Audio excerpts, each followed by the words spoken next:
Manchester United, Liverpool പോലുള്ള football ക്ലബ്ബുകളൊക്കെ എങ്ങനെയാണ് കാശുണ്ടാക്കുന്നത്, അല്ലെങ്കിൽ എന്താണ് അവരുടെ റവന്യൂ?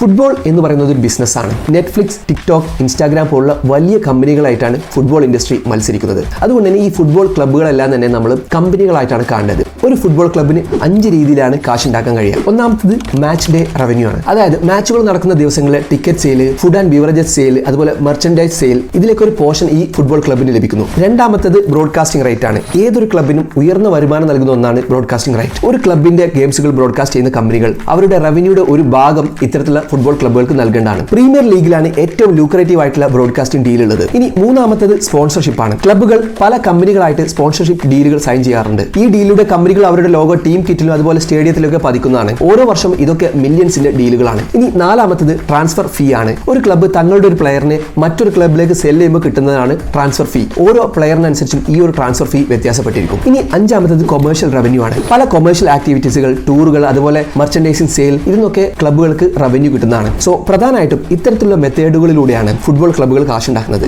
ഇന്ന് ഏറ്റവും കൂടുതൽ പ്രോഫിറ്റബിൾ ആയിട്ടുള്ള ഫുട്ബോൾ ക്ലബ്ബ് ഏതാണെന്ന് നിങ്ങൾക്ക് അറിയെങ്കിൽ കമന്റിൽ അറിയിക്കുക. അതുപോലെ തന്നെ ഫുട്ബോൾ ഭ്രാന്തനായ നിങ്ങളുടെ ഫ്രണ്ടിന് ഈ വീഡിയോ ഷെയർ ചെയ്ത് കൊടുക്കുകയും ചെയ്യാം.